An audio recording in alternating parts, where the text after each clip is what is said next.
I'm 36. I run a mid-sized logistics software company with clients I used to read about in magazines at the barber shop. I'm not private island rich, but I'm boring rich, the kind that doesn't post. I buy the good toilet paper. I keep cash reserves. I have a calendar that actually means something. My apartment is quiet on purpose, my car starts every time, and my phone stays on Do Not Disturb unless someone I actually love needs me. Last week, I did something I've imagined since I was 12 and counting ceiling tiles to keep from crying. I'll get there. This starts earlier, in a house where love sounded like a bill. My parents used to say, "You owe us everything." Not once, not in a joking way. They weaponized it. It was the refrain over breakfast, on the way to school, in the fluorescent glare of the grocery store aisle. My father had a slow, savoring tone. "Do you know how much I pay to keep a roof over your head?" My mother's voice was crisper, like a receipt tearing. "Food doesn't magically appear. Clothes cost money. School costs money. You think that's free?" They kept a literal ledger. A spiral notebook with a cracked vinyl cover and a green grid, the kind accountants probably used before spreadsheets made it soulless. It lived in a drawer by the oven, next to coupons and rubber bands that were almost brittle. I learned the word miscellaneous because of that notebook. My mother would pull it out after dinner sometimes, tongue against her molars the way she did when she was concentrating, and write things down with a clicky pen. Shoes, $58.99. School pictures, $30. Gas to your recital, $6. My father would lean back, rub the seam of his jeans with his thumb, and say, "Put it on his tab." I was 8 when I asked if I could go on a field trip to the planetarium. $10. I'd been practicing how to ask, rehearsing in the mirror like it was a presentation, making my face blank, careful. "My class is going to the planetarium. It's $10. Ms. Ray said. My father didn't look up from the TV. $10 for you to look at fake stars? Go outside. God already made them." He took a swallow from his can and let the commercial bathe the room in blue. My mother didn't answer. She fetched the notebook. "Put it on the tab," she said, even though she hadn't said yes yet. And I felt the debt settle on me like a heavy coat I hadn't asked to wear. At parent-teacher night, when the guidance counselor told them I was gifted with numbers, my father laughed on the drive home and said, "Good. You can calculate how long it'll take to pay us back for your existence." My mother smiled thin and said, "Don't get a big head. Pride goes before the fall, and we're not raising someone who thinks he's better than his parents." Birthday gifts had price tags left on, so you know. I remember a winter jacket with the paper stub dangling on the inside seam, $39.99. My mother said, "We could have gotten the cheaper one, but we sacrificed for you." When I said thank you, she said, "Remember that when we ask you to do the dishes without arguing." Love came with itemization. Hugs were braced by cautionary notes. "Don't forget who fed you." Compliments were direct deposited with a fee. At 12, I got sick, strep throat, fever, the kind of sweat that makes your sheets feel like a second skin. My mother stood in the doorway with a bowl of broth and the notebook balanced on top of a phone book. "Doctor visit," she said, pen already scratching. "Copay 20. Prescription 10. My father called out from the living room. "Add electricity. He's using it to be sick." I learned early to obsess over numbers because numbers felt safe. They were honest in a way my house wasn't. If X, then Y. If $10 in, $10 out. By 14, I could scan a receipt and tell you where the register misread the weight on the bananas. It was power in a place where I had none.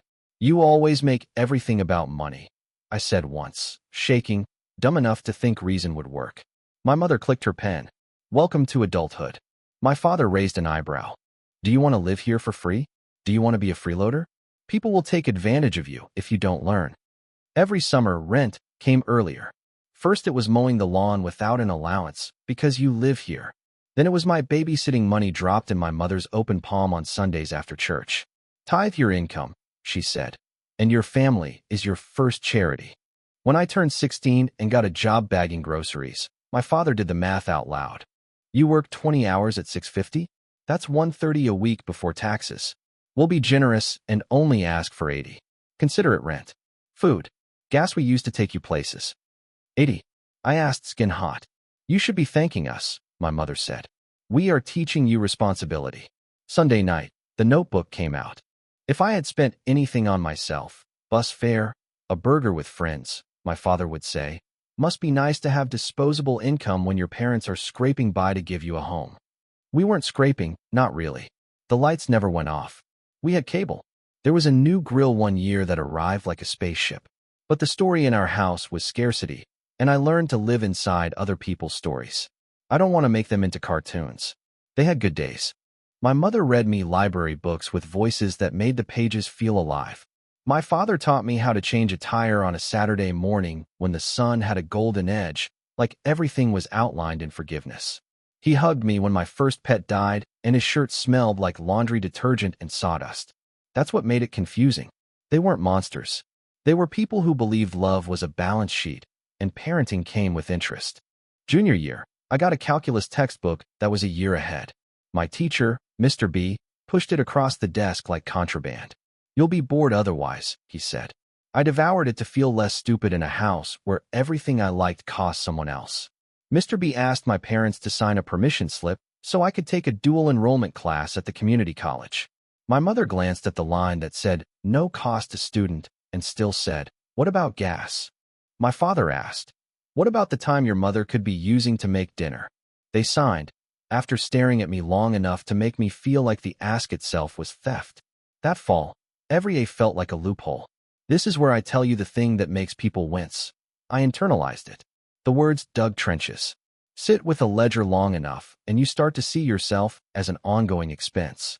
I learned to say sorry before anyone was angry. I apologized for being hungry. I apologized for needing new shoelaces.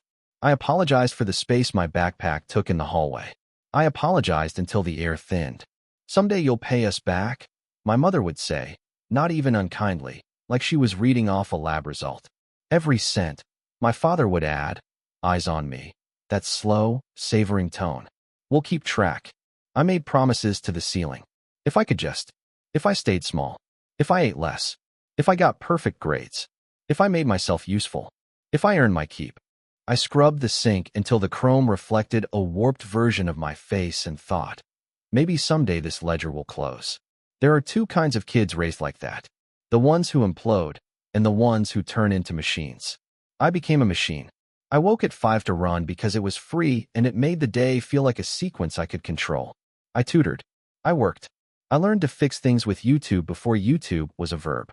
I collected little efficiencies like a magpie. Stack tasks, batch errands, cook once, eat twice. I got good at quiet.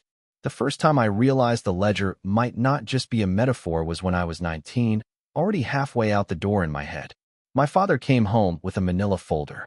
He dropped it on the table. We added it up, he said. Added what up? Everything, my mother said. From diapers, formula, daycare. We're not saying you need to pay it now. We're just accounting. The folder smelled like printer ink and heat. Inside, a typed list, items and amounts. A total at the bottom that made my stomach roll. I remember the shape of the number more than the number itself. Lots of zeros.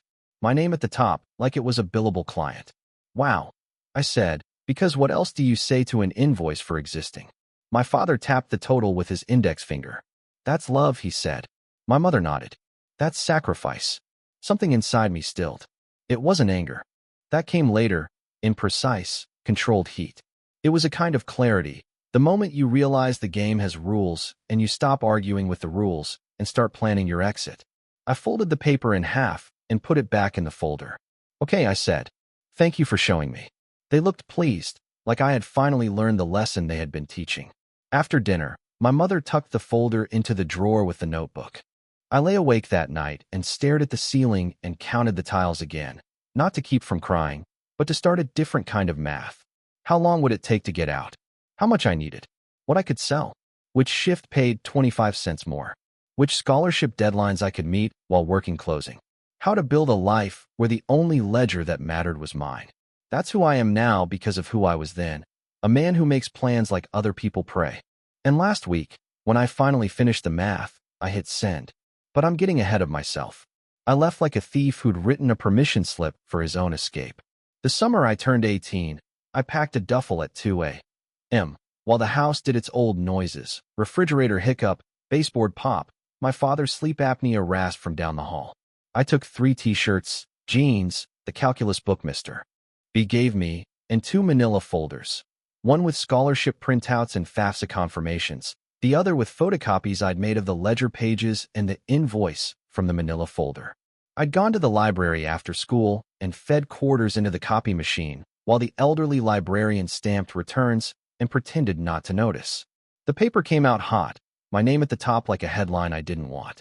I slid the copies under my hoodie and walked home thinking about fireproof safes and how paper burns faster than shame. I left a note on the kitchen table because disappearing without words felt like a different kind of violence. Going to live closer to work and school. I'll be fine. I'll call. I didn't say thank you. I didn't say sorry. The pen hovered, and then I put it down like it was a match I'd decided not to light. I moved into a room the size of a parking space above a nail salon that smelled like acetone and lemon. The hallway was narrow enough that two people had to turn sideways to pass. My room had a slanted ceiling that punished tall thoughts and a single window that faced an alley where cats argued like old married couples. Two locks on the door, one of which only worked if you lifted the knob and jiggled it like a safecracker. The mattress was a slab of tired springs that complained every time I breathed. I spread my 3 shirts across a milk crate and used my backpack as a nightstand. It wasn't much, but it was mine, and there was no notebook in the drawer tallying the cost of my existence. Days blurred into a system. I stocked shelves at the grocery store from 5 a.m. to 1 p.m. Learned the rhythm of pallets and the scuff sound a full case makes when you slide it into place. I liked the quiet before the doors opened, the way the automatic lights woke aisle by aisle like a slow sunrise. I learned the taste of cheap coffee and the weight of quarters. After my shift, I took the bus to the community college. 2 transfers, 28 stops, 3 versions of the same man arguing with himself at different corners. I sat in the back with my knees pressed to the seat in front of me and read macroeconomics, discrete math, English comp with a professor who wore scarves and said, "Interrogate the text," like we were detectives. Money was a puzzle with missing pieces. I kept my own ledger in a black notebook where I wrote down every expense with tiny, neat writing that felt like a counterspell. Rent, $375. Bus pass, $45. Food, $120 if I was good, $140 if I slipped, and bought a burrito the size of a newborn after a 14-hour day. I measured rice with a medicine cup I'd saved from a bottle of cough syrup. I learned which days a bakery put out day-old bread and how to make soup out of soft vegetables and hope. My parents called the first night. I let it ring until my voicemail hiccuped. They called again at 6:30 a.m. while I was breaking down boxes with a dull box cutter that made a sound like whispering. I stepped into the walk-in freezer to answer because it felt like a place where words would freeze and drop to the floor harmlessly. "Where are you?" my mother asked. "No hello." "In town," I said. "I left a note." "You can't just walk out." "I didn't walk out. I left." My father's voice came on, sleep rough and already irritated. "You think you can live on your own? You think life is free?" "No," I said. "I know it's not. That's why I'm working." He snorted. "You owe us rent. You owe us everything. You don't get to bail on your obligations because you turned 18. "I'm not bailing," I said, breath making little clouds in the freezer. "I'll send you what I can." "Send?" he said, like the word had a bad taste. Family isn't a bill you mail a check to. Family is face-to-face. You come here Sunday and bring cash. I work Sundays. Silence. Then that tone he used when he wanted to modulate his anger into something instructional. "You think the world cares about your schedule? You think bosses care? You go when family calls." My mother came back on. "If you're going to be dramatic on your own time. We're not the enemy." I wanted to say who is, but I swallowed it. "I'll call you later," I said. The light of the freezer door was a rectangle on the floor. I watched my breath and thought, you used to count ceiling tiles, now count your choices. I mailed them $40 the first week, a money order because I didn't trust myself not to cave if I saw their faces. I wrote rent in the memo line and felt a sharp, private satisfaction. They called to say it wasn't enough. "Gas alone," my mother said. "The time I spent on you," my father said, like ours had a conversion rate. At work, my manager, a woman named Lila with biceps that could open any jar, saw me counting change during break and said, "You trying to pay down a planet? That's a lot of quarters." I told her I was paying rent, kept my voice flat. She didn't ask the details, which felt like a kindness. She showed me how to sign up for the 401k, even though it felt obscene when my dinners were boxed mac and cheese without the cheese. Even $20, she said, tapping the paper with a nail painted the color of a ripe plum. Your future you's only chance. At school, Mr. B wrote me a recommendation letter on paper so thick it felt like a decision. He added APS, proud of you. I stared at that line like it was a glass of water after a dust storm. I put the letter in my second manila folder like a relic. When you're building a life from parts you find on clearance, everything is a trade. I traded sleep for grades, traded lunches for textbooks I bought used with highlighter constellations left by strangers. I learned to love the quiet hallway outside the computer lab at 9 p.m. The vending machine hum, the click-clack of someone typing a paper like they were trying to escape a burning room. I wrote code in the lab for an intro class and felt something in my brain line up in columns. Logic that held. Functions that did what they said they would. My parents adjusted their strategy. Fewer demands, more wounded voice statements. We miss you, my mother said. Your room is so empty. She left a pause big enough for guilt to park in. We sacrificed for you. My father tried a different angle. You're smart because of us. You owe us an education payoff. He laughed like it was a joke. Think of it like a student loan. I sent $50, then $60 when my hours increased, because it bought me silence. Every envelope tasted like old pennies. Every memo line said, rent, in letters so clean they looked printed. Once, near finals, they asked me to co-sign a car. It's just paperwork, my mother said. It won't cost you anything. My father added, family helps family. I was in the campus library, fingers pressed into my eye sockets until purple shapes bounced. I can't, I said. I'm building my credit. I can't risk it. You're selfish, my mother said. After everything. After everything. The phrase made me dizzy. I hung up and went downstairs to the bathroom with the two bright lights and the hand dryer that coughed. I looked at my face in the mirror and saw a person who was, against the odds, still there.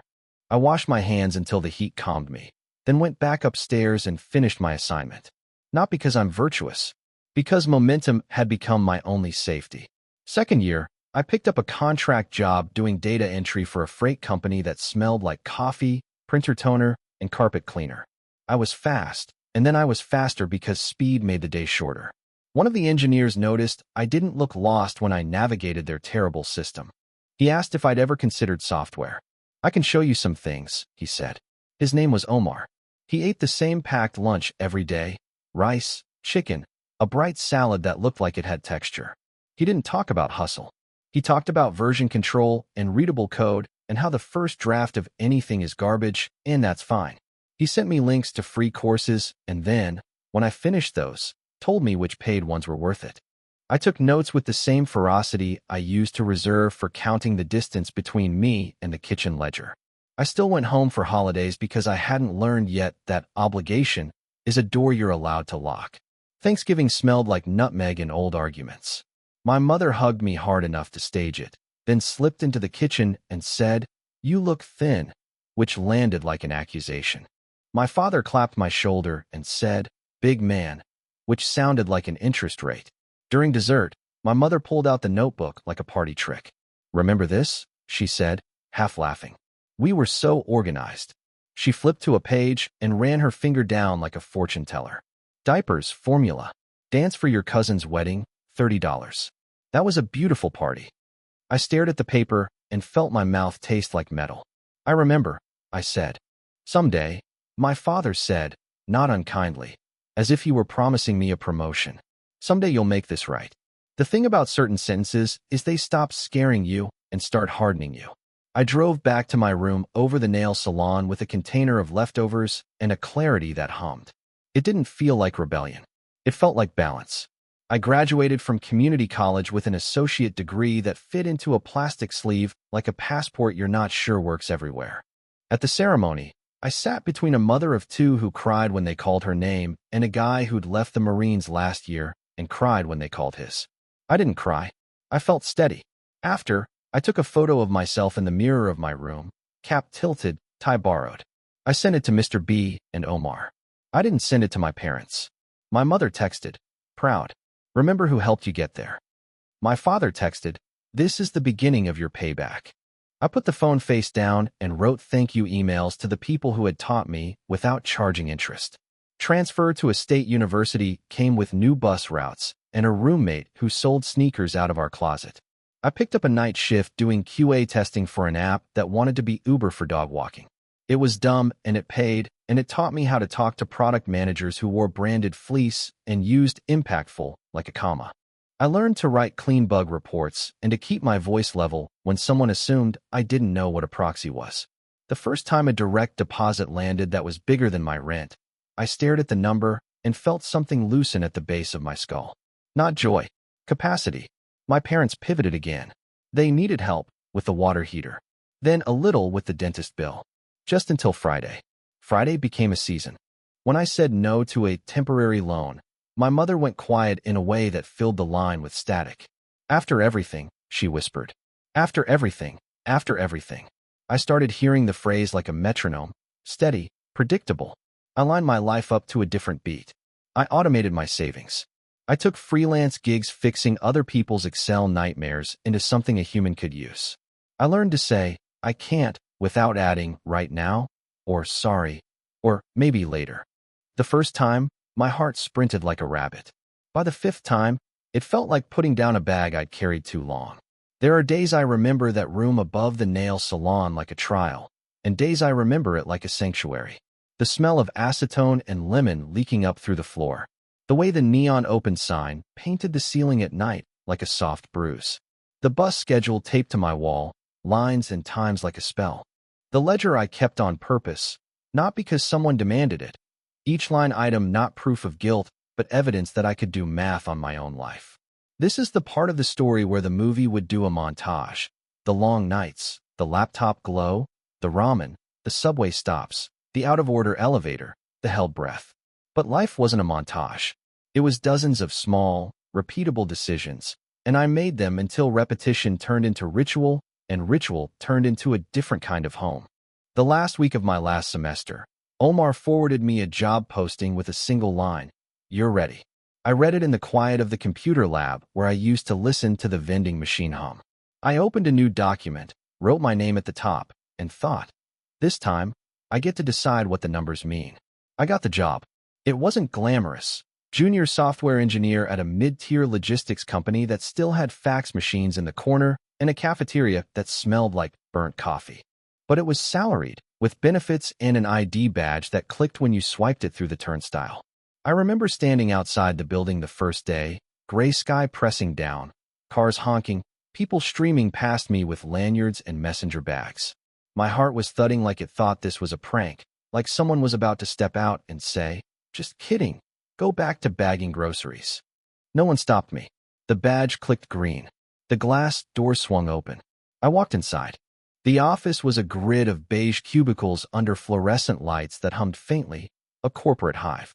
My desk was small, wedged between a guy who listened to EDM too loud through his headphones and a woman who kept a different mug for every day of the week. But when I sat down and opened the company laptop, I felt a strange rush. This was mine. My desk. My paycheck. My work. Nobody was keeping a ledger in a kitchen drawer to remind me what it cost. The salary was $58,000. I stared at the offer letter like it was a lottery ticket. After years of minimum wage and bus passes, the number felt obscene. I calculated rent, utilities, food, student loans, and still, there was extra. Not much, but enough to mean I didn't have to count the cost of a sandwich before buying it. I paid my bills online and watched the balances tick down with a satisfaction that was almost physical. The first month, I bought myself one luxury, a mattress that didn't squeak every time I shifted. When it was delivered, the delivery guy asked if I needed help unwrapping it. I shook my head, waited until he left, then lay down on the new mattress fully clothed, shoes and all. The silence of it, the absence of squeaks, of protest, made me laugh until my stomach hurt. My parents called when they found out about the job. Word travels fast in families, even when you don't tell them directly. So, my father said, voice full of satisfaction he hadn't earned. Looks like all our sacrifice is finally paying off. Congratulations, my mother added, with that sharp edge under the softness. Now you can start paying us back properly. I swallowed. I'm paying student loans right now. I need to focus on that. Loans, my father repeated, like the word was offensive. We're the real loan. We invested 18 years. Sally Mae didn't raise you. My mother chimed in. Every meal. Every doctor visit. Every holiday gift. We kept receipts. I almost said, so did I, but I bit it back. I wasn't ready to show my hand. Not yet. Instead, I said, I'll help where I can. Help? My father scoffed. This isn't about help. This is about settling what you owe. The call ended with me staring at my reflection in the black screen of my laptop. My face looked older than I remembered, or maybe just more certain. Life at the company was stable, predictable. Meetings with too many PowerPoints. Code reviews that made my chest tighten until I realized nobody was trying to humiliate me. They just wanted clean code. Fridays where someone always brought donuts. I'd never had that kind of normalcy before. I put money away every month, religiously. Emergency fund first, then retirement accounts, then extra toward student loans. Watching the debt shrink felt like exhaling after years of holding my breath. Meanwhile, my parents kept calling, always with new expenses. The car needs new tires. The roof has a leak. Your cousin's wedding is coming up.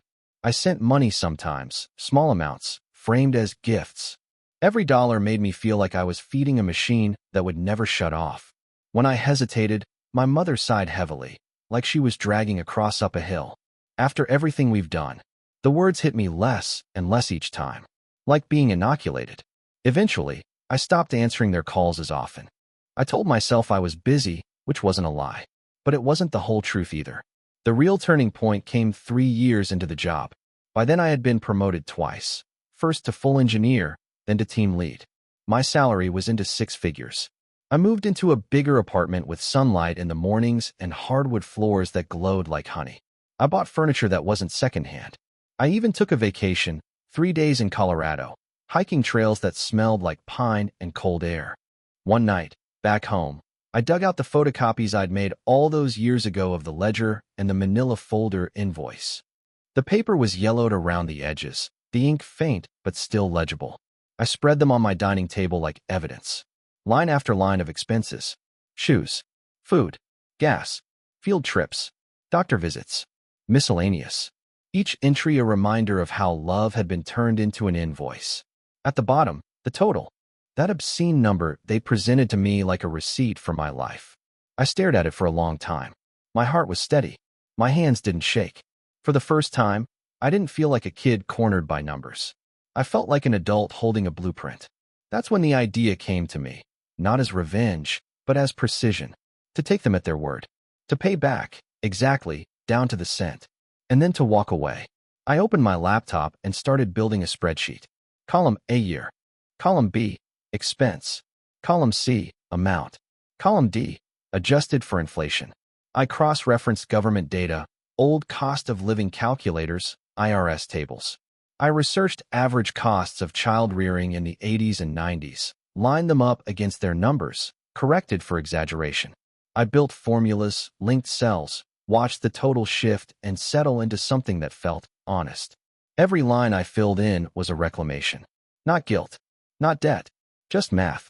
I worked on it late at night, long after emails were done and dishes washed. It became almost meditative. While other people played video games or watched shows, I fine-tuned formulas.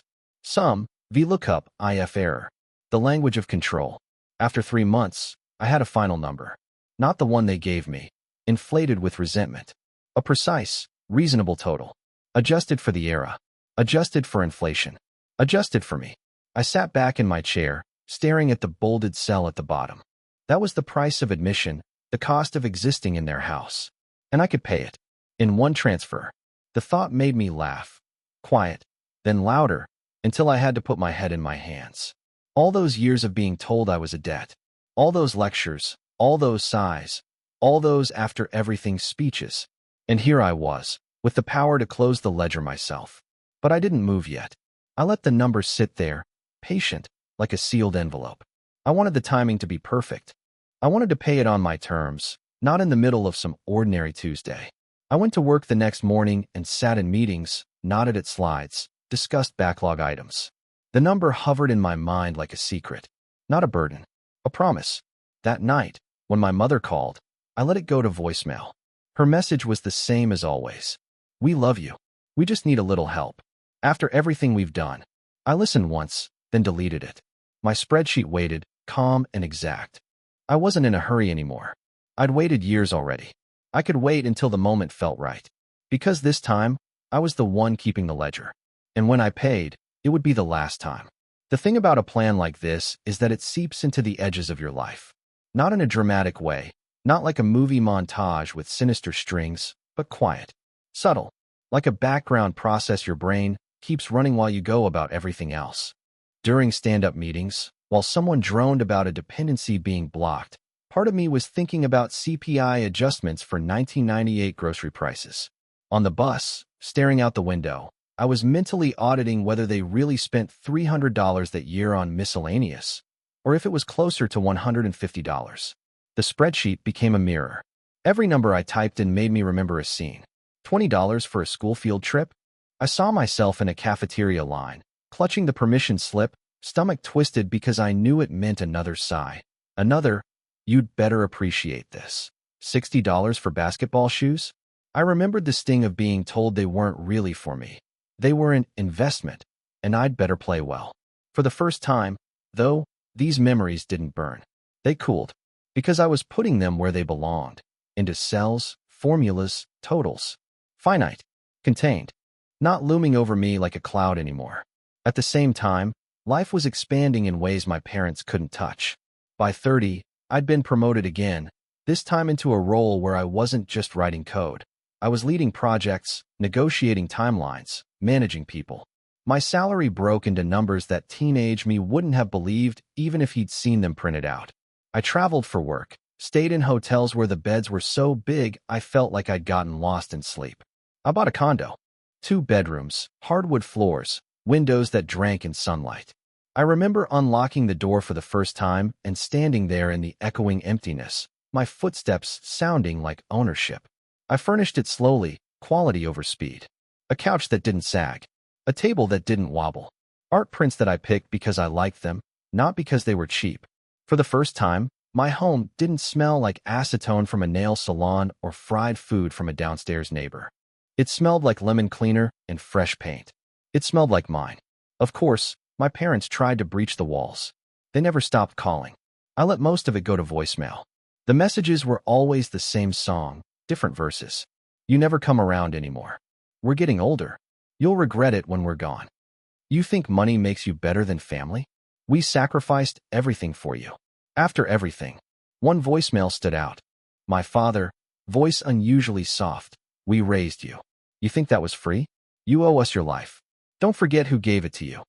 I sat on my couch, phone glowing in my hand, and thought, no, you gave me existence. Life is what I built after. That was the year I began calculating not just the total, but the delivery. See, I didn't just want to pay them. I wanted to do it in a way that closed the book permanently. No wiggle room. No, well, you still owe us for this or that. No more after everything. So I built a plan. First, precision. I double-checked every calculation. I pulled inflation tables from the Bureau of Labor Statistics, cross-referenced USDA reports on average food costs in the 80s and 90s, even dug up archived IRS data on standard child tax credits just to make sure I wasn't underestimating. If anything, I rounded up. I wanted no argument, no crack in the armor. Second, documentation. I drafted a 1-page statement to accompany the transfer. Simple, clean, no emotion, just numbers and a line that said, debt repaid in full. Third, timing. I didn't want to do it in anger. Anger is messy. It leaves doors open. I wanted calm. I wanted finality. I told myself I'd know when the moment was right. Life went on. Work, projects, promotions. I got better at leadership, at not letting people walk over me, at speaking in rooms where my parents' voices once lived in my throat telling me to stay small. I built friendships with people who valued me not because I paid them, not because I owed them, but because they liked me. We went out for ramen, for trivia nights, for hikes. None of it had a ledger attached. I even fell in love for a while. She was a graphic designer with an easy laugh and a way of making silence comfortable. When I told her about my past, carefully, because you never know how people will react, she didn't recoil. She didn't pity. She just said, so you're proof that invoices can't measure worth. I didn't marry her, but I'll always remember that line. Meanwhile, my parents aged. I saw it in the few photos that trickled through family group texts. My mother's hair gone silver, my father's posture stooped. Sometimes I felt a pang, but not enough to break the boundary. They were still the same in substance, still sending messages laced with guilt, still making everything about what I owed. Age hadn't softened that. The last time I visited, years ago now, I noticed the notebook still on the kitchen counter. New cover, same ledger lines. I watched my mother scribble something in it while chatting with my aunt, casual as brushing her teeth. I realized then, they'd probably kept accounts on everyone. Cousins, siblings, each other. It wasn't just me. It was their worldview, carved deep. I drove away that night and thought, I'm not part of this system anymore. The spreadsheet sat on my laptop like a sealed envelope, waiting. Every so often, I opened it, checked the formulas, watched the total shift slightly as inflation crawled forward. Each time, I felt calmer, stronger. I imagined the moment.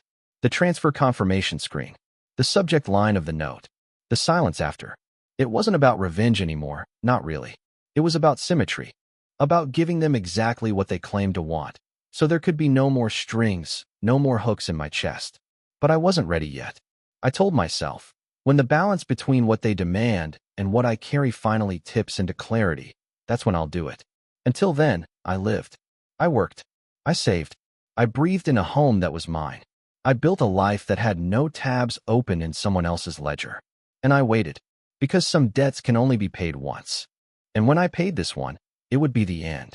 The moment came on a Thursday. Not because anything dramatic happened. Not because of a fight or a crisis. But because I listened to another voicemail and realized I wasn't angry anymore. It was my mother's voice, soft, weary. We don't hear from you. Your father's blood pressure is high. We're not going to be around forever. You'll wish you had treated us better. After everything we've done for you. That last line, the one that used to send my stomach into knots, just sounded small. Predictable. Like background noise. I deleted the message, set the phone down, and sat at my kitchen table. The spreadsheet was already open on my laptop. The total, adjusted through January of that year, blinked up at me. I knew the number by heart. I'd memorized the way the digits grouped, the way the commas landed. I stared at it calm. Not triumphant. Not boiling. Just steady. It was time. I logged into my bank account. The balance looked surreal to the kid who once measured rice with a medicine cup. I'd worked for every cent. Late nights, double shifts, freelance contracts that blurred into dawn, promotions earned by never letting myself fall behind. I had built this. No ledger but mine. I clicked transfer, entered their account information. I had it saved from the occasional help I'd given them years earlier.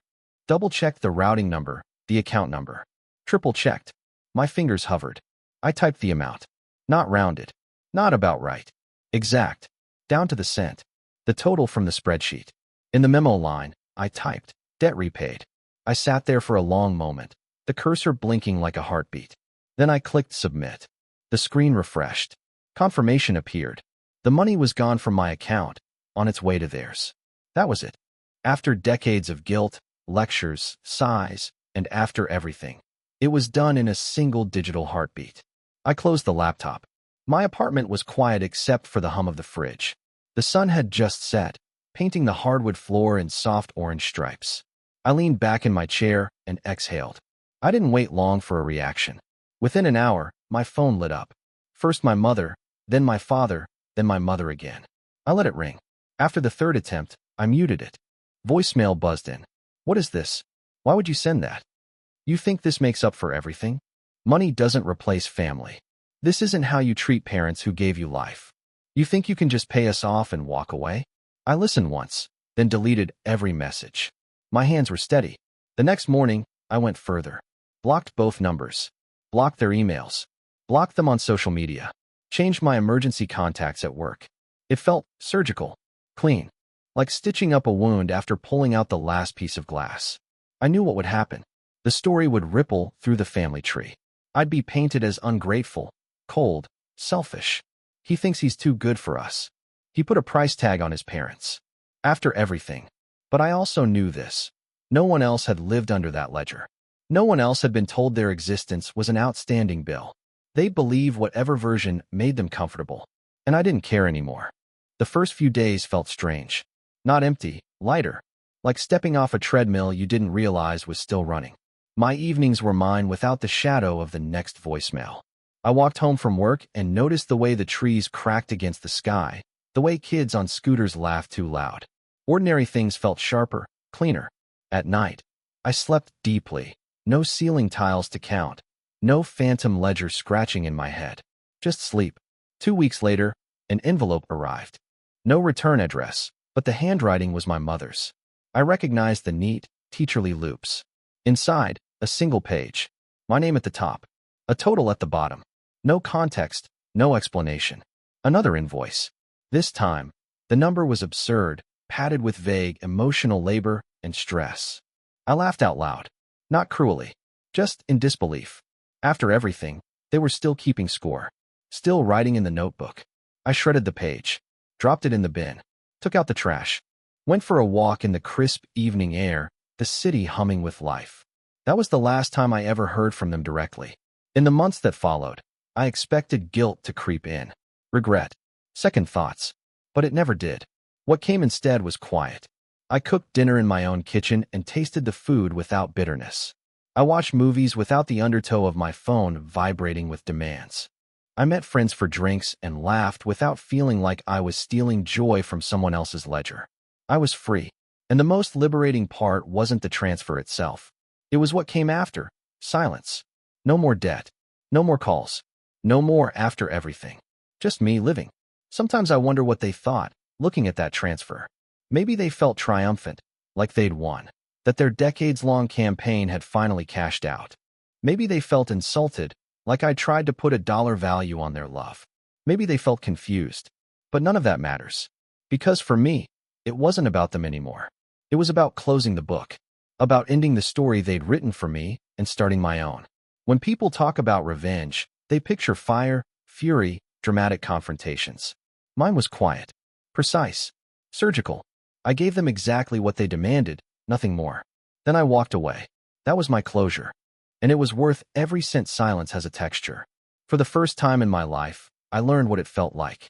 It wasn't empty, not really. It was full, the way a library is full, or the way a forest feels alive even when no one's speaking. Silence was possibility. Silence was mine. The weeks after the transfer passed in a strange calm. I thought I'd feel anxious, waiting for the fallout. But no. I woke up, went to work, came home, ate meals I cooked without guilt, watched the sunlight move across my walls. At the office, my coworkers complained about deadlines and pointless meetings. Normally, I would have nodded and smiled, keeping my own stresses private. But now, my stresses were gone. I'd cut them off at the root. Every backlog ticket, every miscommunication with a manager felt laughably small compared to the weight I'd carried for decades. It was like taking off a backpack you didn't realize you were still wearing. My posture even changed. I stood straighter. My shoulders didn't hunch anymore. Family, of course, didn't let it drop. My aunt texted, "What did you send your parents? They're saying you insulted them." My cousin messaged, "They're upset. They said you tried to buy your way out of love." Even my grandmother, frail handwriting on a card, "Families forgive. You should too. After all they've done." That phrase again. Always the refrain. After everything. I didn't respond. Not to any of them. Because I knew what they didn't. I hadn't bought my way out of love. I'd paid my way out of a transaction masquerading as love. There's a difference. One evening, a coworker asked if I wanted to join them for trivia night. Normally, I'd make an excuse. Social things drained me. I was used to saving my energy for survival. But this time I said yes. We sat in a dim bar, neon signs buzzing, the air thick with fried food. Our team name was dumb, 404 brains not found, but we laughed harder every time the host called it out. I answered 3 questions in a row: capital of Mongolia, first element on the periodic table, author of Slaughterhouse-Five, and the table cheered like I'd scored a winning goal. It hit me, sudden and sharp. Nobody here wanted anything from me but my company. Not money, not obedience, not proof of gratitude, just presence, just me. That night, walking home under streetlights, I realized this was what love felt like when it wasn't a transaction. The condo became more than walls and windows. It became sanctuary. I started buying fresh flowers every Sunday, a habit that felt almost rebellious.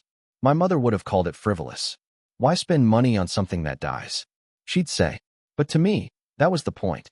Flowers didn't need to justify their existence. They didn't need to pay rent for taking up space on my table. They were beautiful, temporary, enough.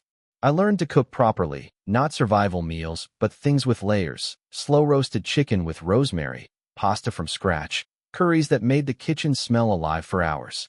Each bite felt like reclaiming something I hadn't known I'd lost. I hosted friends, movie nights, dinners, birthdays. My living room filled with laughter, with people sprawled on the couch, with coats piled on the bed. Nobody kept a ledger. Nobody tallied who owed what. We just existed, together. But freedom has its ghosts. Sometimes, late at night, I'd hear my parents' voices in my head. My father's slow, savoring tone, "You owe us everything." My mother's clipped correction, "Food doesn't magically appear." I'd lie in bed, staring at the ceiling, and let the echoes run. But then I'd look around. The solid furniture, the clean walls, the quiet. My space. My rules. The ghosts would fade. Other times, I'd dream I was back in that house. Sitting at the kitchen table, the ledger open, my mother scribbling, my father watching. In the dream, I'd reach for the pen, take the notebook, close it. And they'd let me. I'd wake up with my hands clenched, heart steady. The dreams didn't haunt me. They confirmed me. They showed me how far I'd come. A few months after the transfer, I was at work when HR asked me to update my emergency contacts. I realized both parents' names were still listed. My chest tightened. For years, that had been default. Family first, even when family was a weight. I deleted their names. Added Omar instead. He'd been my mentor, my friend, my lifeline into the industry. The person who believed in me without an invoice attached. When I clicked save, I felt a surge of something I can only call peace. Emergency contacts weren't about blood. They were about trust. And I finally had people I trusted. I started therapy. Not because I was breaking, but because I wasn't. Because I finally had the space to look at my past without fear of being crushed by it. The therapist, a soft-spoken woman with sharp eyes, asked me once, "What did paying them back give you?" "Closure," I said. "Silence. Freedom." She tilted her head. "And what did it cost you?" I thought about it. "Nothing," I said finally. "Because they taught me my whole life that everything had a cost. And now I know some things don't." She smiled, small but real. The company kept growing. My role expanded. I hired people, mentored them, watched them flourish. Every time I encouraged someone without strings, every time I praised without turning it into a transaction, it felt like rewriting history in real time. I realized I'd built a new ledger. Not of debts, but of impact. People who felt lighter after talking to me. Projects that succeeded because I trusted my team. Friends who knew my door was open, not because they owed me, but because I cared. One day, a younger coworker pulled me aside. "You always seem so calm," he said. "Like nothing rattles you. How do you do it?" I thought about the ledger. About the nights counting ceiling tiles. About the transfer confirmation screen. "Because I know what noise isn't mine to carry," I said. He looked puzzled, but he nodded. 6 months after the transfer, I got another envelope. Handwritten again. I almost threw it out, but curiosity won. Inside, a photocopy of the same old ledger. Pages yellowing, ink faded. This time, no total at the bottom. Just line after line of costs. I stared at it for a long moment. Then I folded it once, twice, and slid it into the back of my filing cabinet. Not as evidence. Not as threat. As artifact. Proof of what had been. Proof of what was no longer. I didn't feel anger. I didn't even feel sadness. Just distance. Like looking at an old photograph of a place you once escaped. Freedom, I learned, isn't loud. It doesn't always come with fireworks or final showdowns. Sometimes it's as quiet as deleting a voicemail. As soft as buying flowers on a Sunday. As simple as breathing without tallying the cost of oxygen. And in that silence, I finally began to hear my own voice. Not theirs. Mine. It's been years since I hit submit on that transfer. Sometimes it feels like yesterday, sometimes like a lifetime ago. I'm 36 now. My company's grown, my circle's solid, my life is mine in ways I couldn't have imagined when I was that kid sitting at the kitchen table, watching my mother write in a spiral notebook. Back then, I thought the world was just one big ledger, and I was always in the red. Now, the only ledgers I keep are business ones, and even those don't have the power my parents did. People sometimes ask me why I cut ties, why I don't try again now that I'm successful. They say things like, they're older now, maybe they've changed. Or, one day you'll regret not reconciling. I don't argue. I just smile. Because I know what they don't. Reconciliation requires a foundation. My parents never built one. They built a balance sheet. They turned parenting into debt collection, love into transactions, gratitude into invoices. You can't reconcile with a ledger. You can only close it. Sometimes, though, I catch myself remembering details I thought I'd forgotten. The smell of my father's aftershave. My mother's laugh during a movie she liked. The way the kitchen light buzzed and flickered when it was about to die. And here's the thing. Those memories don't hurt anymore. They don't twist into guilt. They just exist. Pieces of a past that shaped me but no longer controls me. I don't pretend my parents were pure villains. They weren't. They were complicated, flawed people who chose to see parenting as a sacrifice they were owed repayment for. But here's the truth I've learned. Love isn't a loan. Love isn't an invoice. Love isn't a running tab you shove in someone's face. Love is freely given, or it isn't love at all. The revenge wasn't the transfer. Not really. That was just logistics, precision, closure. The real revenge was living, thriving, building a life defined not by what I owed, but by what I chose. I walk into my condo every night, flick the lights on, and breathe in silence that belongs only to me. I sit at a dining table I bought with money I earned, eating food I cooked because I wanted to. I host people who come not to demand, but to share. Every laugh in my living room is revenge. Every flower vase on my table is revenge.